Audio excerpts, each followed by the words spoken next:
Hello, everyone. My name is Ira Fay, and I'm Codex Keeper at Eric's Curiosa, but I'm also the organizer of the online league, and I am very excited to welcome you to the final game of season 9 of the league. We've been running this league for 9 seasons, and every season the players play for about 7 weeks. It's totally free to enter, and then after the 7 weeks, there's a top cut, a single elimination top cut, and right now we have two very experienced players.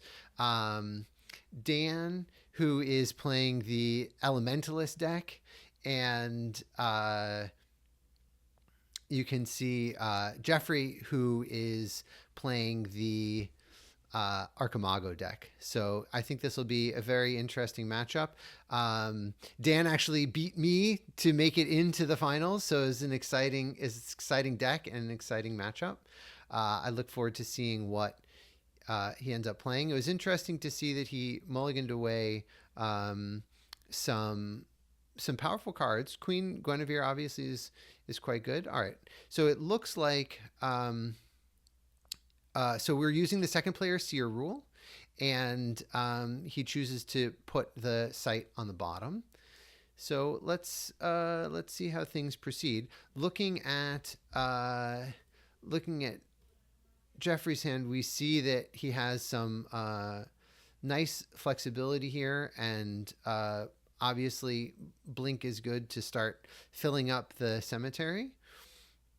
And he has Annual Affair, which is a very it does cost some mana, but it allows the Archimago player to cast very powerful, unique cards like Morgana or something like that, or Mesmerism, that requires quite a few different thresholds. It's not clear to me if maybe there's no Mesmerism in this deck. It looks like this is an Earth, Air, Fire version of Archimago.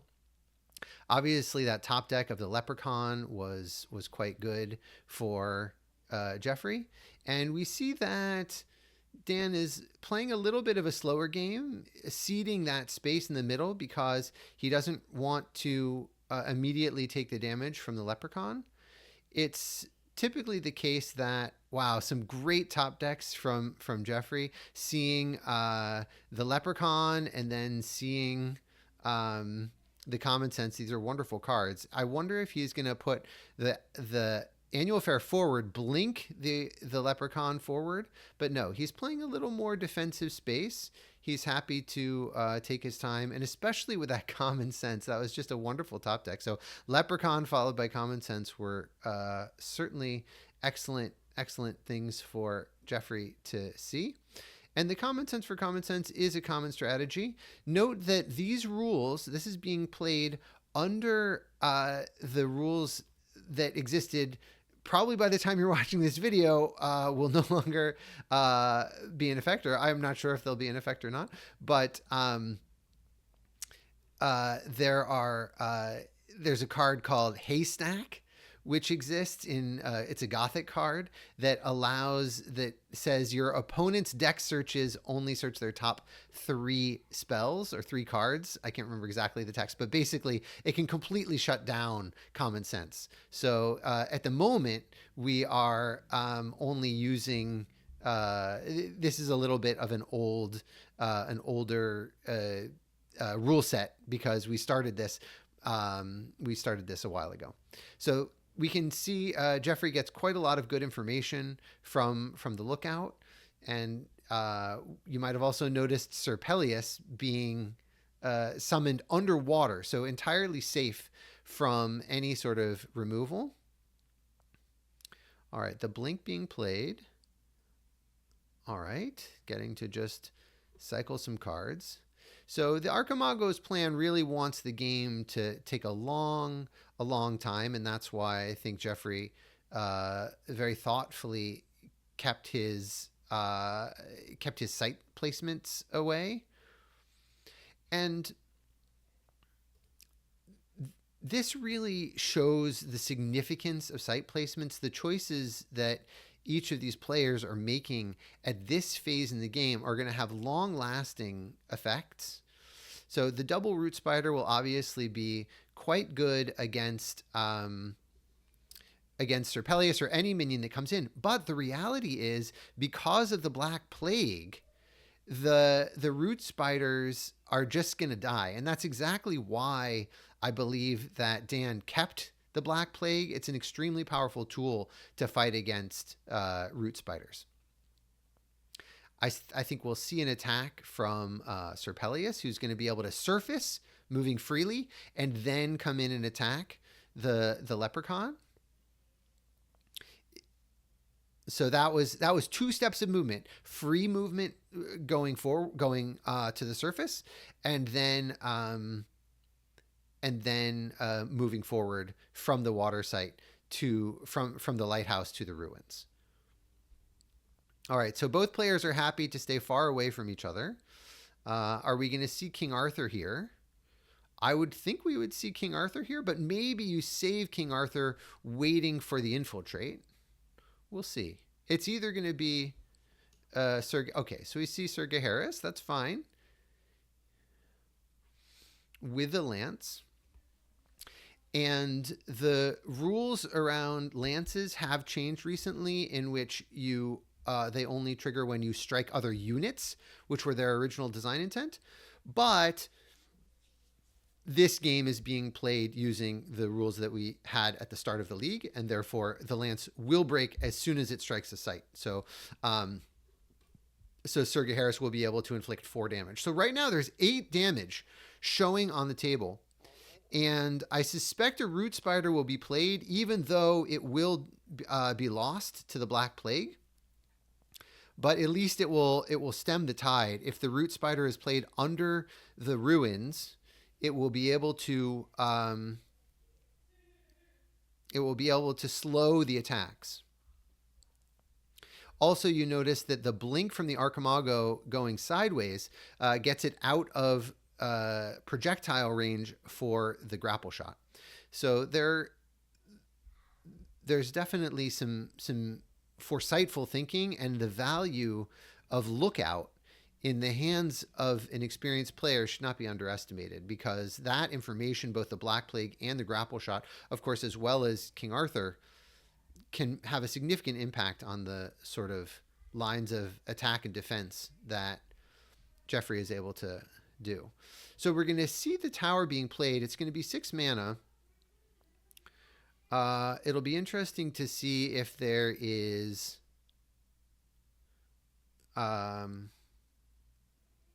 it'll be interesting to see what happens. Now notice that Dan does not have any sites right now. So even if he might be playing Funeral Pyre in his Atlas, the chances of him drawing it off the deck are obviously less than having had it from the beginning of the game. So there is a little bit of information that Geoffrey has if it turns out that he's going to leave all those cards in the cemetery.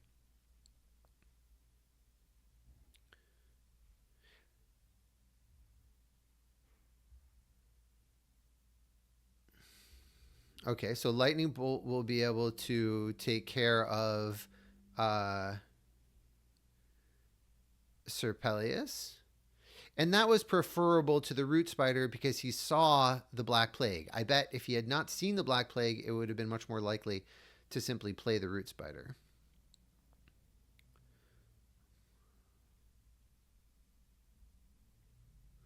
Okay, so Blink and 2 Common Sense go away. I suspect for a Blink.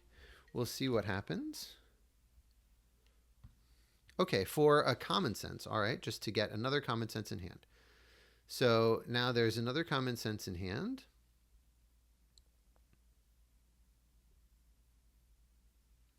The Root Spider is just not a productive card at this point. All right, and there's a berry anticipating or being prepared for Sir Gaheris to come in and make the attack. All right, drawing a site to continue increasing his mana base. One of the things that is challenging for anybody playing against Archimago is being able to keep parity with cards. So we already saw the Archimago gaining the benefit of 1 extra spell. All right, so there's the attack coming in.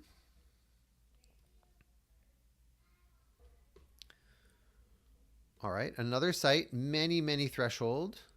I suspect that perhaps the site was drawn to be able to I see. To be able to get up to the Grandmaster Wizard. So obviously that's a very powerful card, and it will certainly be beneficial to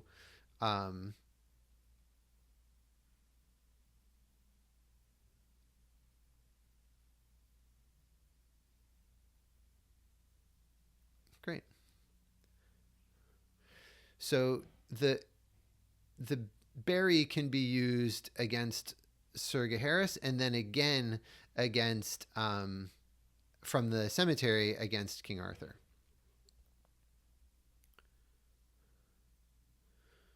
That is the one drawback of Common Sense. You tend to see what's coming. So, all right, this will be interesting. I suspect we'll. All right. So, would you in this situation as Dan play the Grandmaster Wizard, or would you play the Black Plague with the intent of killing the root spider? It is not obvious to me what's the best play. I will note that both players have continued to draw sites because they have powerful effects for their mana. In particular, we saw that Geoffrey has the Craterize in hand. So that is one of the ways that the Archimago deck can inflict quite a lot of damage, and obviously also clear the board. All right, so interesting. So Geoffrey decided, you know what? I don't need to play my Grandmaster Wizard right now. I'm therefore not going to play the tower immediately, and instead I'm going to play the Black Plague to clear off an attacking route for King Arthur. I think that makes reasonable sense. I do wonder about why not play the tower anyway. I guess we'll see. All right, so there's the Black Plague. All right, deciding where to play it.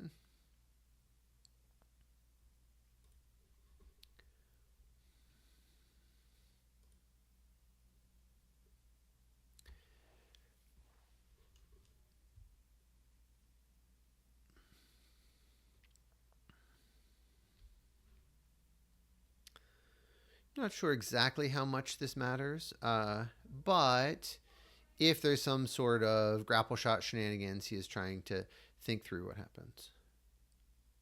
All right, so the spider has died.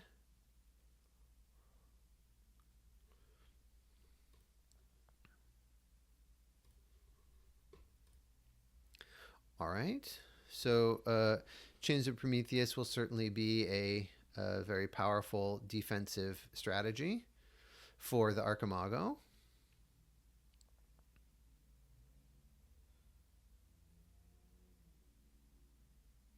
So without that, it would have been, I think, more difficult for the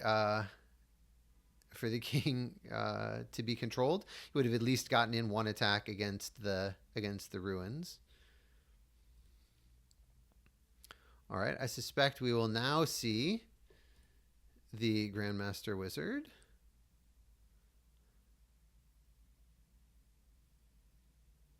So the Craterize is definitely a timer, but we can see that Dan is now building his sights towards the Archimago with the intent of making more progress. So we can see now some of the power of the Elementalist list, seeing some very powerful effects here. and minions, and he'll be happy to continue to increase his mana base.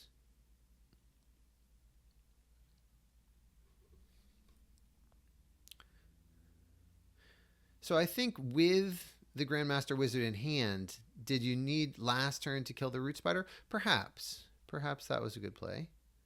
It certainly was good to get rid of it, but then I guess with the top deck of the Chains of Prometheus, you can't always predict that.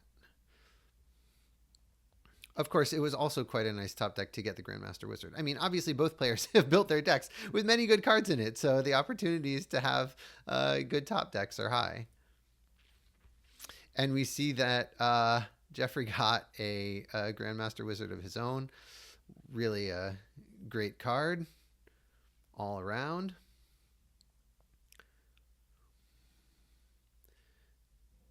Trying to decide on this site placement. In general, the Archimago wants to keep sites nearby him so that when there is if there's a poison nova, it's possible to it's possible to kill many minions at once.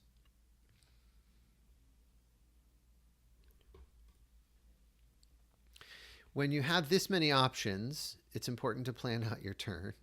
So we'll see what he does.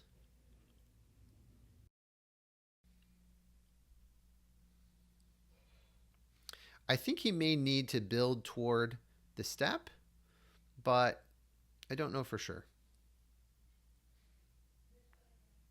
The second step, two spaces away from Archimago, that means that it won't be quite as easy for him to poison nova it.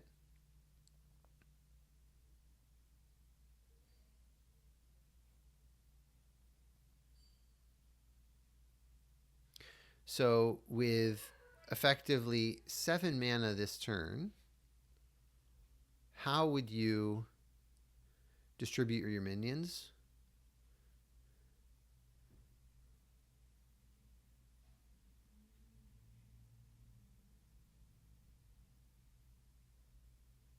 There are now avenues of grapple shot available against the Archimago, though I'm sure that's why the Grandmaster Wizard ended up right in front.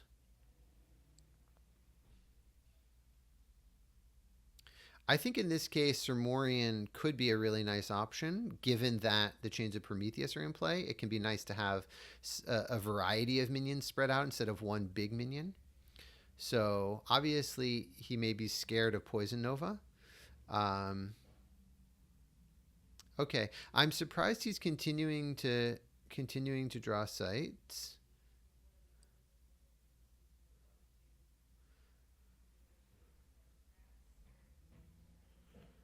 With Morgana in hand, and with a hand full of 6 spells, I would have been inclined to play a site this turn, draw a site the start of next turn, play it, and then if I run out of spells, I just get down to Morgana, and then Morgana can cast even more of them. All right. So staying away from the Archimago if possible, I think makes a lot of sense. And also playing on the water site, because there is a berry in the cemetery right now. So I think that makes a lot of sense. We see that Sormorian costs 4. Maybe there was no permutation that... Okay, so he's trying to stay away from a Poison Nova and lose too many cards due to a Poison Nova. So this is one of the tricky things when fighting against an Archimago. How much time and space do you give them? Obviously, you don't want to lose 2 of your cards for one of theirs, Poison Nova. But at the same time, if you don't put on enough pressure, they will be able to defend and then eventually win with something like a Crater Eyes. So...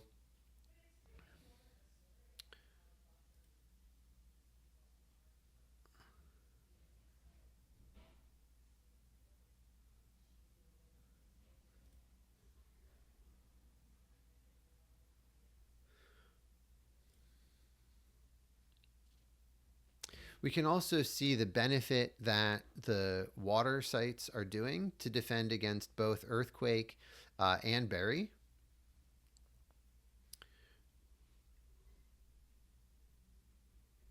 Grandmaster Wizard is now tapped from drawing the spell. I'll let them know. Grandmaster Wizard is tapped now from the sight draw.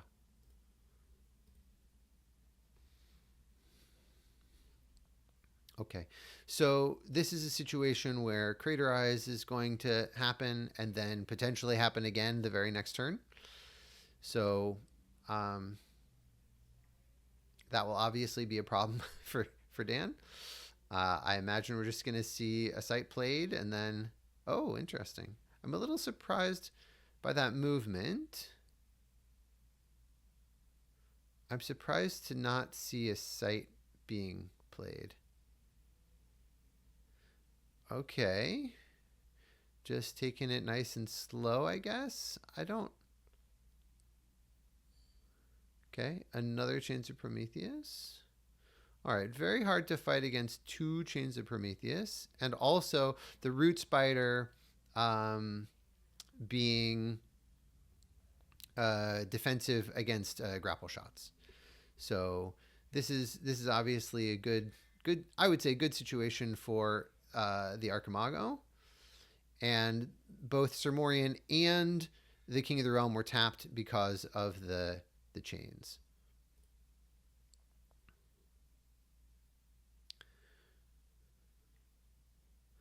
So the thing about moving around like this is he's not necessarily making progress towards playing more of these cards. Having 6 spells in hand is just, I mean, it's nice to have options, but so I think probably what will happen next turn is Archimago can draw a sight, tap to play a sight, and then play Crater Eyes, destroying a sight and many minions. And I think the reality of this matchup is that the Elementalist deck was not able to apply quite enough pressure in the early game.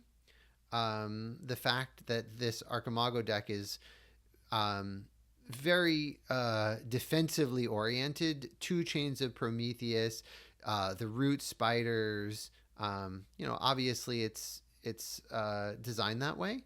And even without having drawn Divine Healing, which, by the way, note that the Archimago deck, though showing only 2 Earth Threshold, would be able to play for 3 mana by spending 1 on the Annual Fair.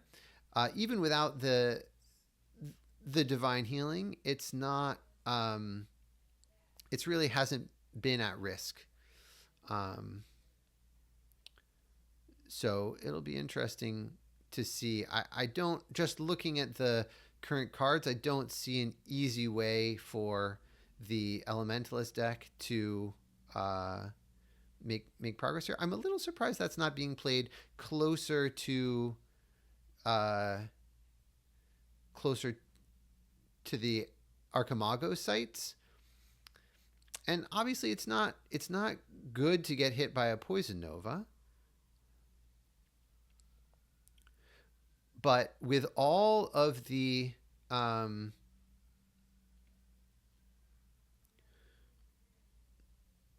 with all the cards, it may have been worth it to risk a little bit. All right, so this will be interesting. If he plays all right. So Sir Gawain says takes damage for other adjacent allies. If he dies from damage this way, draw a card. So where he is right now, he protects against the Crater Eyes. So basically, it would take all of the damage from all of the Foot Soldiers and Sir Morian, and on top of that, Dan would get to draw a card. So, and then we also see, if you notice, the Vengeful Heir. So the Vengeful Heir will be able to bring back Sir Gawain. So maybe I haven't really thought closely enough about all of the defensive abilities that Dan's deck has, and probably the experience he has playing against um, Archimago decks. So it did look to me on the surface that the Archimago deck was quite a bit ahead, but seeing now Sir Gawain here, and then seeing the Vengeful Heir, and then also seeing Dame Britomart, there could be a lot of Sir Gawains coming back, and maybe not actually that much damage being effectively dealt from a Crater Eyes.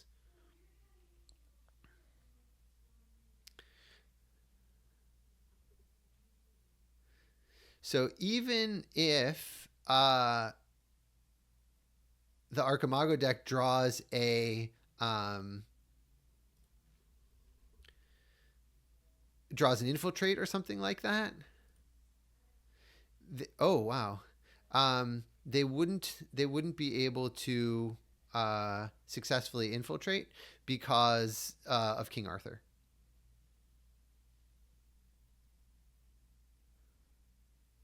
All right, so this is definitely one of the drawbacks of the tri sites.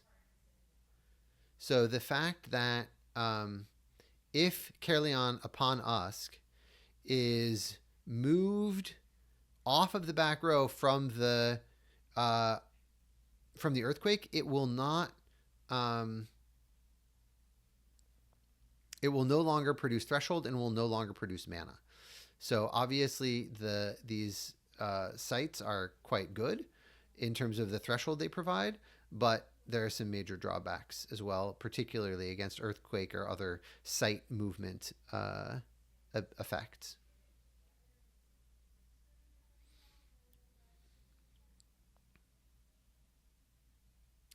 In this case, I would be inclined to have the two water sites not be adjacent to each other, so that next turn I could earthquake and as the Archimago, and Sir Gawain would not be nearby. But we are seeing the benefit of the water sites in their defensiveness against the earthquake. While this is rearranging sites and costing some mana and some threshold, it is not, in fact, really getting rid of minions in any significant way.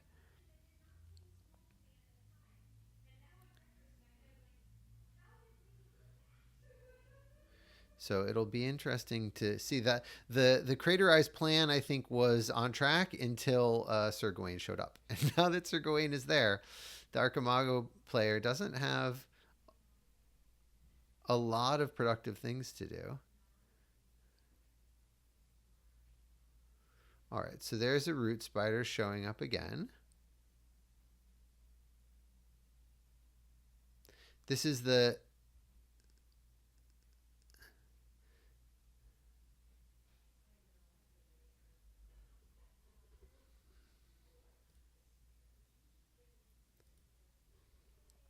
okay. Very interesting game. I thought that it was going to be much faster than it was, but in fact, this is quite significant. The King Arthur and Sir Gawain are staying tapped because of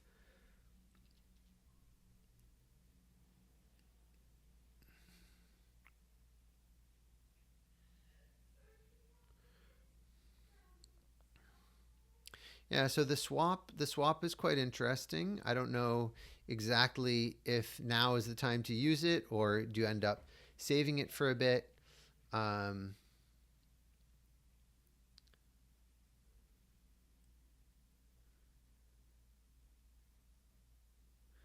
The root spiders, won't be able to move.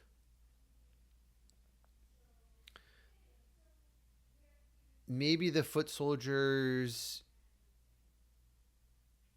start swapping now. I don't know. So the fact that the Black Plague, which is a very useful tool against root spiders, the fact that Black Plague took out one root spider, but now there's still two root spiders sitting around on the board, that is a bit of a problem for the Elementalist. But because of the double chains of Prometheus, if a single minion, say Sermorian, can get involved in the fight, then he will be able to start dishing out some damage. So I could imagine maybe Sermorian swaps with the Grandmaster Wizard. Then Sermorian can go over to the tower and start attacking for 3, while the Foot Soldier can kill the Grandmaster Wizard. Okay. Maybe he's just being cautious with the... Okay. Babbling Brook getting played over there. So I guess no swap this turn. So the Babbling Brook... Okay. So the Babbling Brook is disabling the Grandmaster Wizard. So he does not actually have Spellcaster right now. And I guess the idea is that the Britomart is going to be used very effectively next turn to increase the pressure on the Archimago. So that's why saving the swap. I'm a little surprised only Britomart, but I guess he has enough mana. All right, I love the complexity of this. I mean, there's just so much going on, and the players are making so many decisions along the way. Obviously, very nice to see that Angel's Egg, especially with Root Spiders around. That is a very nice draw for the Archimago player.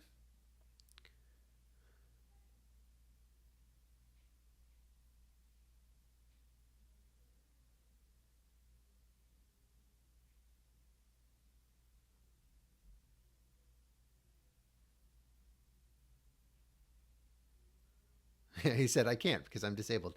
Yeah, the Grandmaster Wizard is disabled by the Babbling Brook. And in my game against Henchmen, the Babbling Brook was a key play. It's a really powerful defensive site. This deck that Dan has put together, the Elementalist deck, it has quite a few powerful but higher cost minions. And so in a situation where you need to sort of build up for quite some time. All right, are we going to see the Crater Eyes?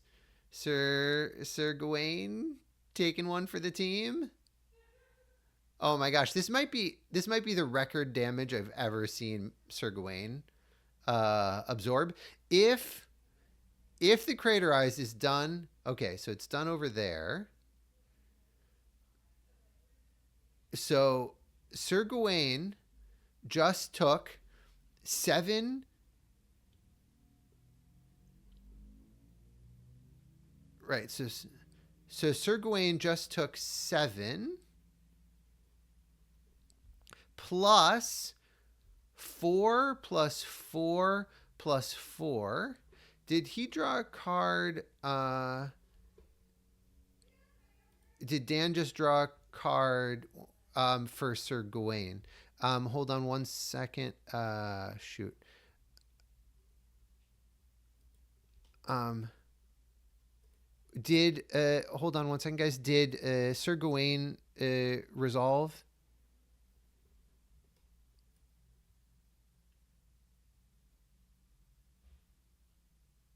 My sense is that Sir Gawain did not resolve.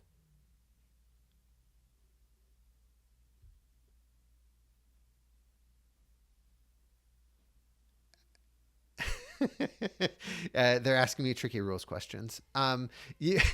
Asking the judge channel. But chains trigger, yeah.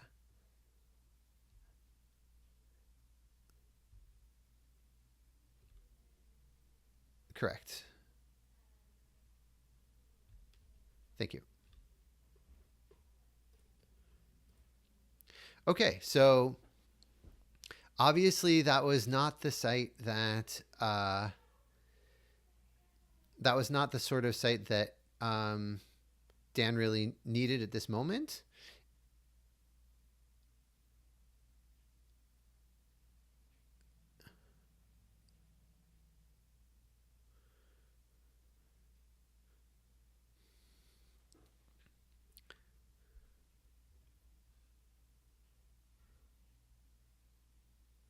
Right. It's certainly not time to play Fields of Camelon right now. Um,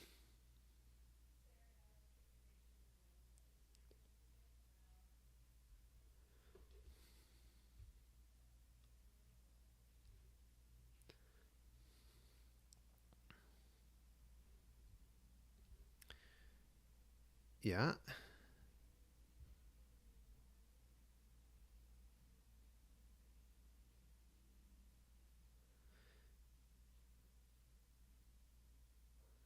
So it would be interesting to see uh, some damage being done. Uh, that's obviously a good one. Browse is a very powerful effect.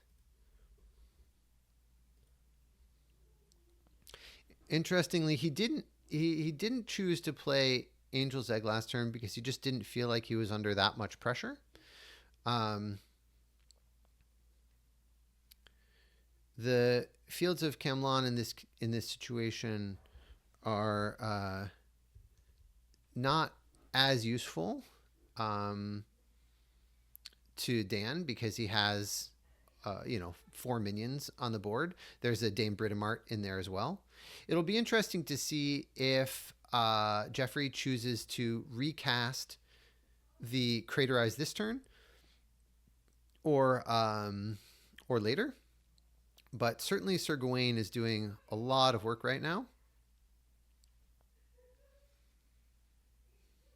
keeping many minions alive. And also, at some point, it's possible for Dan to draw Ruler of Thule and then make some attacks from unexpected vectors. The Chains of Prometheus are also doing quite a lot of board control, and I don't know if I don't know to what extent Dan's deck actually can do much at all about the Chains of Prometheus. All right, we'll see which card Jeff chose to browse. All right. Obviously, being able to cast Feast for Crows twice, you get to see what Dan has in his hand, which is a very powerful effect, and then be able to get rid of it. I think he may proceed to do that twice right now. One of the things about Archimago that may make you nervous is Courtesan Thias, particularly if you have Craterize in your cemetery, because if your opponent plays Courtesan Thias, they can force you to Craterize yourself. And Geoffrey just said, I don't know what to call because your list is so unknown to me. He named Atlantean Fate, which is obviously another extremely powerful effect. It would have killed both. It would have killed both root spiders and taken away the annual affair.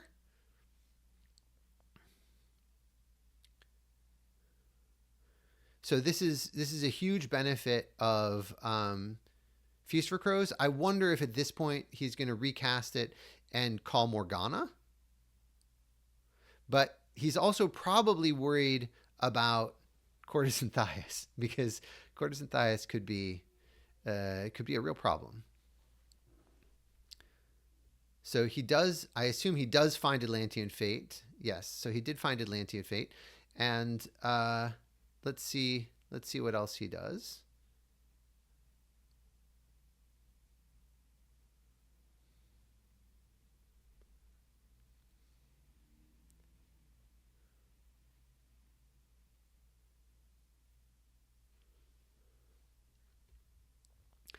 In tournament play, in live tournament play, there are some rules related to slow playing and not taking too long. in a online league, there tends to be a little more leeway for how much time things take. So he has finished looking. I think that was a reasonable amount of time.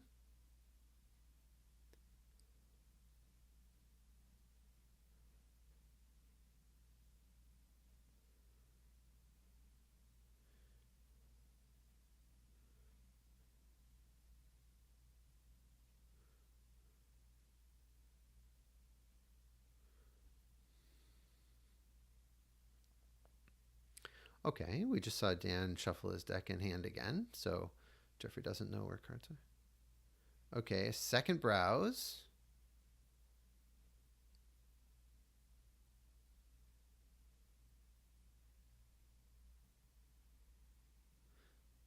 Okay, so you've seen a total of, I think 2 spells at this point.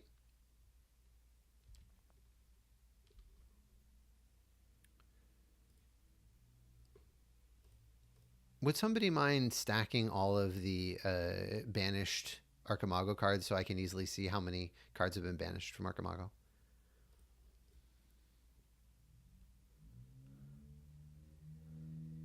All right, we'll see what... Okay, so we have 6 cards there. So double browse. Will it be the case that... Okay, so there are a total of 2 extra spells so far for Archimago. All right, black.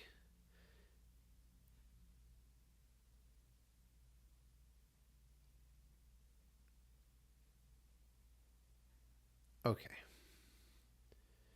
So we'll see what he does now. I would be quite tempted at this point to cast Morgana, given that it's such a powerful effect, but we'll see. So Dame Britomart is going to get to swap and start attacking. And start to bring I think the Grandmaster Wizard back. That's pretty good. I'm a little surprised that Geoffrey allowed that. This is going to be an extremely powerful turn. I would anticipate a swap with Dame Britomart and a Chains of Prometheus, followed by an attack by Dame Britomart to bring back the Grandmaster Wizard, drawing 3 spells.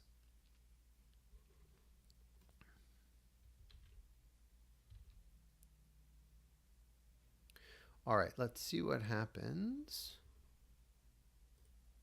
So Ruler of Thule is obviously quite good. The Root Spider defending the home site is significant.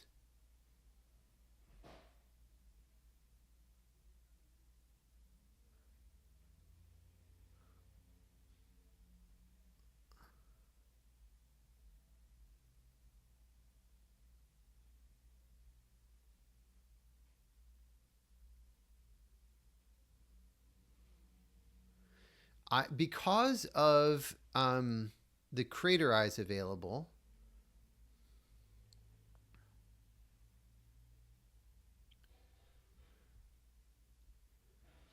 one, two, 3, 4, 5, 6, 7 mana. So 4 mana left.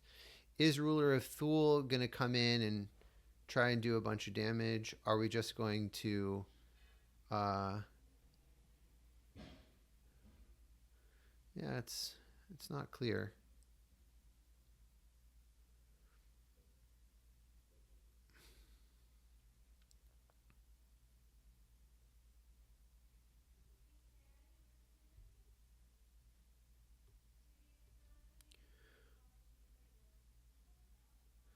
All right. So quite a few things go away. All right.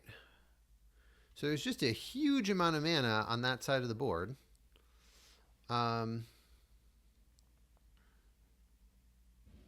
I don't know if there's an easy way of dealing with those Root Spiders and the Chains of Prometheus. So this is a long and complex game. Both players have a lot of resources at their disposal. We can see Tom Thumb with the ring is an interesting combination. But I don't know to what extent Dan's deck can deal with 2 buried root spiders and 2 chains of Prometheus. All right.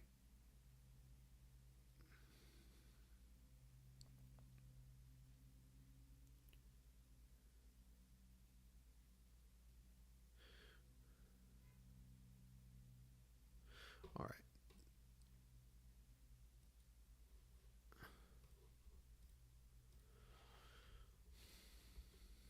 All right, Lightning Bolt could be good. Obviously, Dame Britomart, pretty powerful. I would have been inclined to put Dame in the corner such that it would not be that easy for a Craterize to kill her.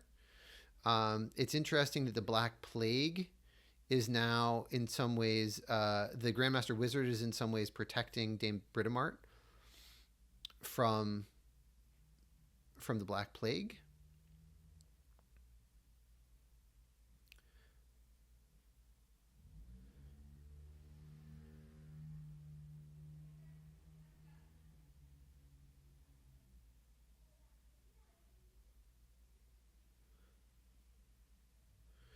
If Dame Britomart were in the corner, perhaps she would be more easily attacked by a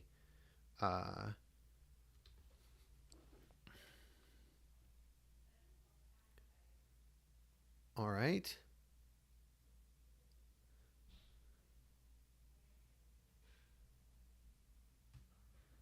So we get an earthquake.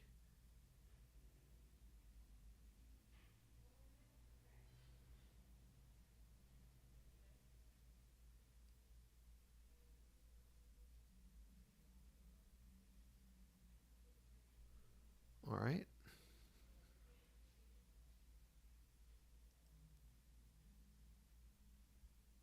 So what's interesting here is that the Black Plague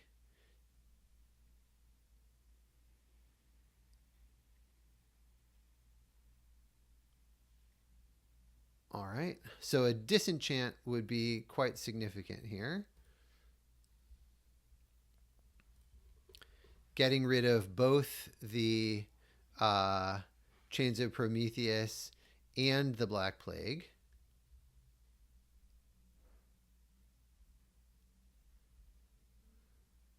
Now that in some ways the Archimago's defenses may be down, I wonder if Dan is going to go for an attack with Ruler of Thule.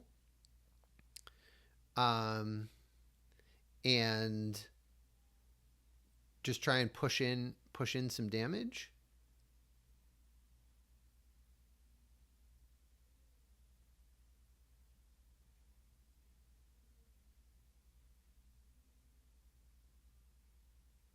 Seven mana is quite a lot. But the thing is, I think he would be happy with like 20 mana. Like, why not just play even more? Interestingly, the Elementalist deck has more resources right now than Archimago. Archimago only has 3 cards. And though they did get 3 extra spells, the Elementalist has quite a bit more. So it'll be interesting to see how this proceeds. The Angel's Egg is obviously significant. That's quite a bad site. So both of those sites are unplayable. I mean, effectively unplayable.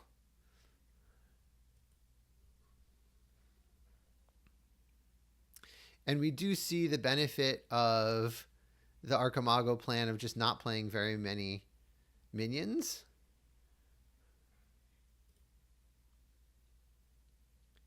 But honestly, he really doesn't. The Archimago at this moment does not really have that much.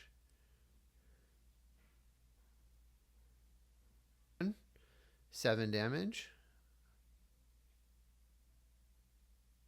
Interesting. I'm quite surprised by that. Given the Black Plague, uh, that is quite surprising to me. I definitely would have wanted to keep. I would like to keep Sir Gawain alive, but now Sir Gawain is going to die to the Black Plague, which is unappealing. I would have been happy to draw a sight.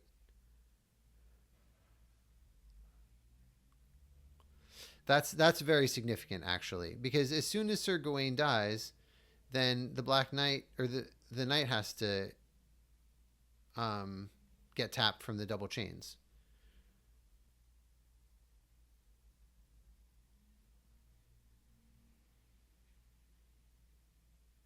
Maybe the thinking is, all right, I can't easily get rid of the Black Plague. I'll just take my losses, take care, get Sir Gawain and King Arthur off the board, but then I will be able to rebuild my board.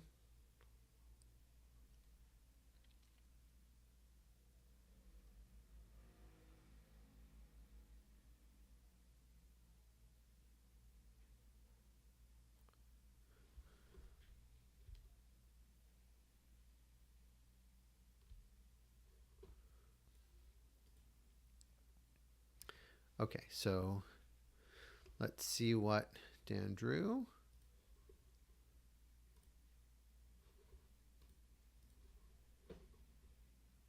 All right, so now we see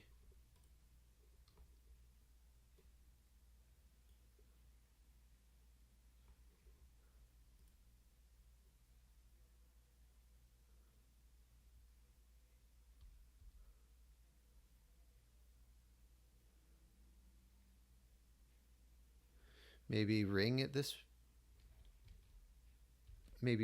point. Ring and then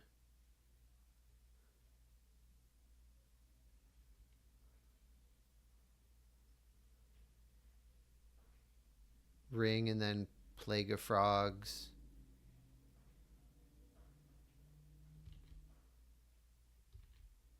Wow, what a game. All right. So I think ring followed by Plague of Frogs, or ring. I think ring has to show up now, right? I guess it doesn't have to, but it feels like there are plenty of opportunities for death blows with a grapple shot from the Avatar, something like that. Okay, no ring. Interesting.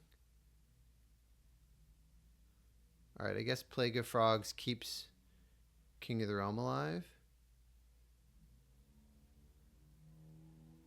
All right, so 7 frogs. That will be significant, especially with Ruler of Thule around.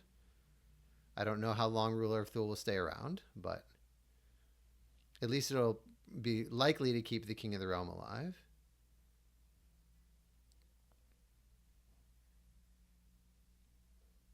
All right, trying to protect the Ruler of Thule from a lightning bolt. That's 3, 4, 5.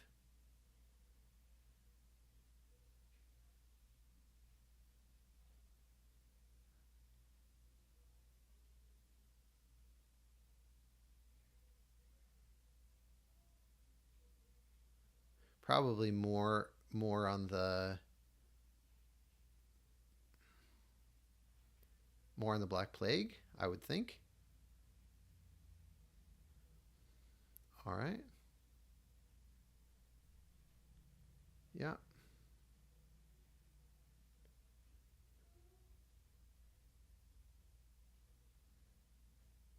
The thing is, the Leprechaun does not need to be tapped because they're actually 3 minions.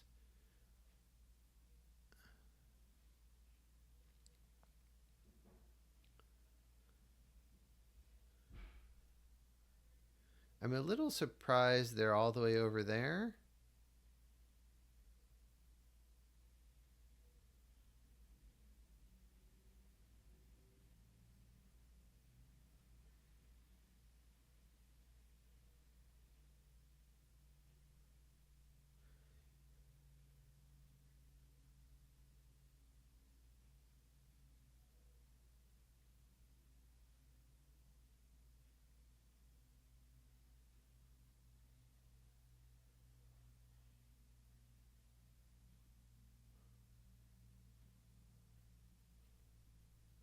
Yeah, I don't. Yeah, that makes sense. So Plague of Frogs gives many, many, many possibilities. You get to summon the frogs wherever you want. All right, that was a very powerful turn. End of turn, Archimago gains a life from the Angel's Egg, a second Chaos Twister. All right, that's very good. All right, I'm sure he has to take care of Ruler of Thule. We'll see how he does it.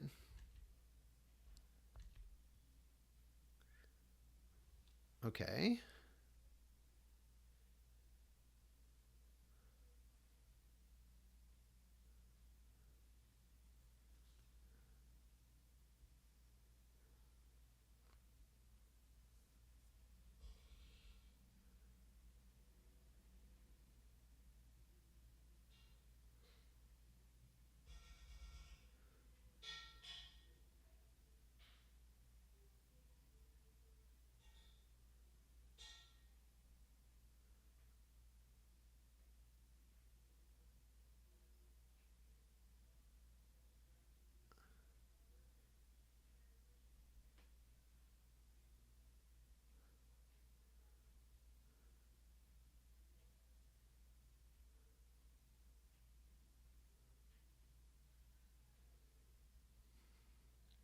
So what's interesting is there could at some point be a double cast of Gigantism, and the Root Spider underneath could come up and attack.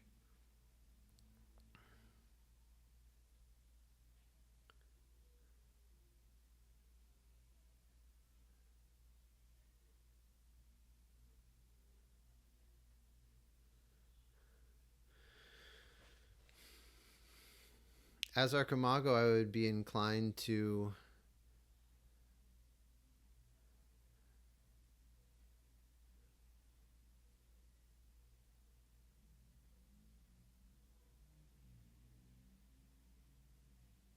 Tom Thumb returns to hand. Sight is drawn.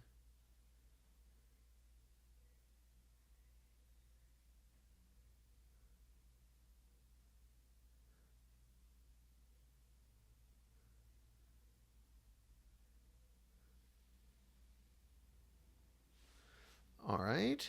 Very interesting.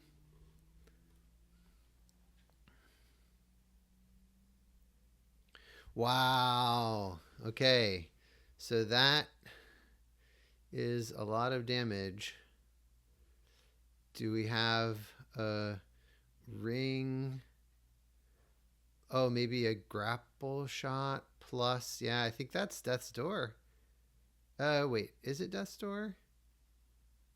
Not quite enough mana. You need grapple shot plus. Oh no, that is Death's Door. Yeah, that's Death's Door. So, Gigantism on the Avatar, grapple shot with the Avatar, then attack the Annual Fair. Wow. That was a good top deck. So the thing is, like, well, I don't know what turn this is, but it is. Yeah, I mean, this was many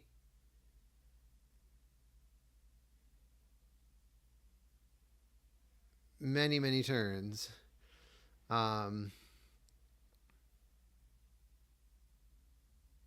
So interestingly, in the end, the Archimago got basically 3 extra spells, maybe 4 with these, but the amount of card draw that the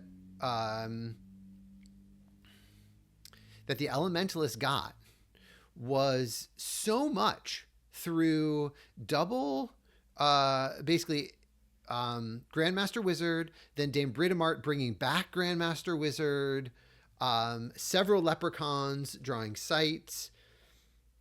There was also at least 1 card draw from Sir Gawain.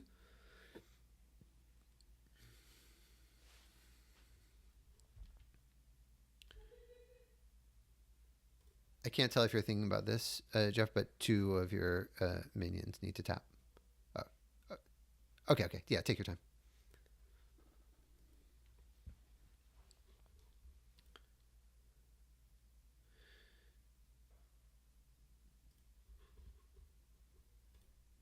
So we can see that in the end, there's going to be nothing that the Archimago is going to be able to do, as far as I can see, to defend against the Ring of Morgan.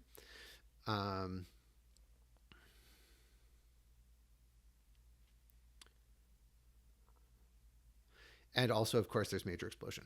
So we'll see who's. Let's take. Make your prediction. Will Dan choose to win with a Major Explosion, or will Dan win with Ring of Morgan?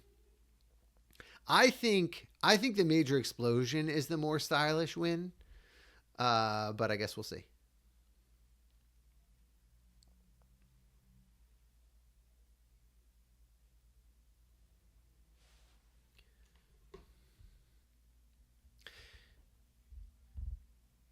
So I think the MVP by far this game was for the Elementalist was Sir Gawain. I think with a very strong honorable mention, Dame Britomart making a pretty serious threat. Though to be fair, Ruler of Thule was pretty good also. Um, so yeah, this was an interesting game. The Archimago really drew a lot of their strong defensive pieces. All 3 Root Spiders, Angel's Egg, 1 Angel's Egg, 2 Chains of Prometheus. But in the end, the amount of card draw that Dan was able to draw was just too high.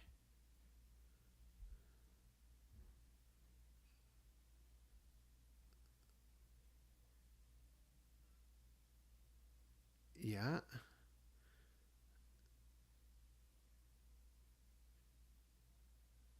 Um. Yeah, that's not gonna matter. But all right. Major Explosion. Okay. What a game. Incredible. What a game.